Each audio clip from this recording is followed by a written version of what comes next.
সুপ্রিয় দর্শক আসসালামু আলাইকুম, কেমন আছেন আপনারা? নিশ্চয়ই ভালো আছেন। আজকের ভিডিওতে আপনাদের সবাইকে স্বাগত জানাচ্ছি। আজকে আমি আপনার সাথে আলোচনা করব কি করলে বাচ্চা নিজে নিজে খাবে। তাহলে চলুন মূল ভিডিওতে যাওয়া যাক। দেখুন, আমরা সব মায়েরাই চাই যে আমাদের বাচ্চারা সেলফ ইন্ডিপেন্ডেন্ট হোক, আর এটা ছোটোবেলা থেকেই হোক।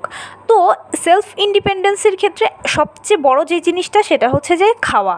বাচ্চারা যেন নিজে নিজে খায় এবং তাড়াতাড়ি খায়, পেট ভরে খায়, এটা আমরা সব মায়েরা চাই। কিন্তু বাচ্চারা তো এটার উল্টো, ওরা তো দ্রুত খাবেই না, খুব ধীরে ধীরে খাবে, দীর্ঘ সময় নেবে, আর নিজে হাতে তো খাবেই না। কিন্তু এখানে শুধু শুধু বাচ্চাদের বিরুদ্ধে আমরা কমপ্লেন করে কোনো লাভ হবে না। কারণ কি, আমাদের মায়েদেরও এসব ক্ষেত্রে কিছু ভুল আছে।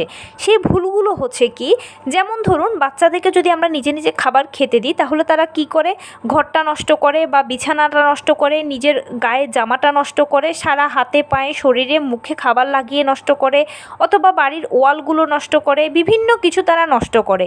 আর আমরা মায়েরা তখন এগুলো পরিষ্কার করতে গেলে বিরক্ত হই, বকাঝকা করি, অনেক সময় অনেকে আবার মারিও আমরা। তো আর এগুলোর থেকে আমরা বাচ্চাদেরকে খেতে দিই না নিজে হাতে, যেহেতু তারা নষ্ট করে আমরাই খাইয়ে দিই। তো একটা কথা চিন্তা করুন, যদি আমরাই তাদেরকে খাইয়ে দিই তাহলে তো ওরা আমাদের উপর নির্ভরশীল হয়ে পড়লো, আর উল্টে আমরা ওদেরকে দোষারোপ করে লাভ কী হবে? বরঞ্চ আমাদের যেটা করতে হবে, বাচ্চাদেরকে নিজে খেতে দিতে হবে। যে খাবারটা আপনি নিচ্ছেন বাচ্চাকে খাওয়ানোর জন্য, সেটা অবশ্যই একটা বড় প্লেট বা বাটিতে নেবেন। নেওয়ার পরে আপনি বাচ্চাকে খাইয়ে দিবেন, তার পাশাপাশি বাচ্চাও একটু একটু নিয়ে নিয়ে খাবে। সে যেরকমই পারুক, এলোমেলোভাবে যেরকম পারুক, সে একটু একটু করে নিয়ে খাবে, মুখের ভেতর ঢুকাবে। আর পরবর্তীতে যখন দেখবে যে আপনি তাকে সুন্দর করে খাওয়াচ্ছেন আর সে কিনা এলোমেলোভাবে খাচ্ছে, তখন সেই জিনিসটা নোটিস করবে আর অবশ্যই আপনাকে অনুকরণ করার চেষ্টা করবে, ভালোভাবে খাওয়ার চেষ্টা করবে। আপনি খাওয়ানোর মাঝে খেয়াল করবেন, বেশ অংশটা যদি আপনি খাইয়ে দেন, বাকিটা ছেড়ে দেবেন ওর হাতে। ও যতটুকু এলোমেলোভাবে খেতে পারে খাক। এভাবে খেতে খেতে বা নষ্ট করতে করতে একটা সময় দেখবেন যে সে শিখে গেছে, এবং সে যখন নিজে হাতে খাবার খাওয়া শিখে যাবে তখন দেখবেন যে তাকে আপনি অনেক ভালোভাবে হ্যান্ডেল করতে পারছেন, বা অন্যান্য তার যে সাইডগুলো আছে সেগুলোতে আপনি নজর দিতে পারছেন। খাবারের ব্যাপারটা তার হাতেই ছেড়ে দিচ্ছেন আপনি। তো অবশ্যই এভাবে চেষ্টা করবেন আপনারা বাচ্চাকে। আরেকটা কথা এখানে বলি, সেটা হচ্ছে যে আমরা মায়েরা যে ভুল কাজটা আরেকটা করি, সেটা হচ্ছে আমরা বাচ্চাদের খাবারের চাহিদা তৈরি করি না। এজন্য আরেকটা কমপ্লেইন থাকে যে বাচ্চা নিজে নিজে খেতে চায় না।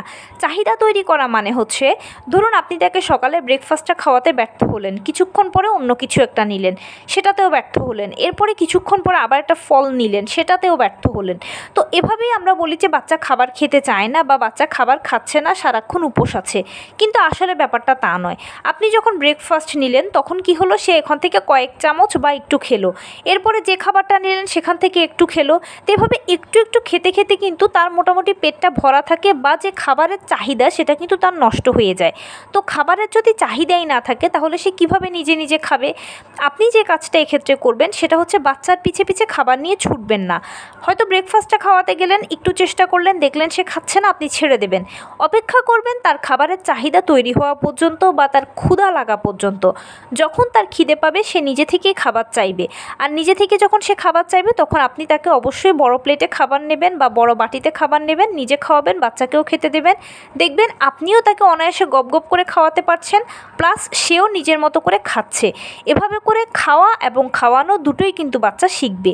তাই অবশ্যই মায়েদের এই ছোট্ট কাউন্সিলিংটা প্রয়োজন, এটা মাথায় রাখবেন। তো এই ছিল আজকের ভিডিও। কেমন লাগলো বলুন?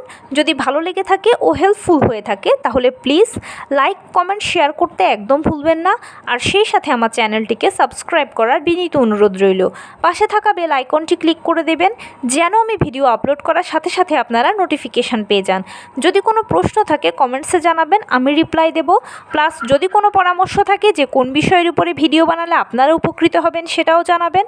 আমি আপনাদের পছন্দের সর্বোচ্চ প্রায়োরিটি দেব। ভালো থাকবেন, সুস্থ থাকবেন। আসসালামু আলাইকুম।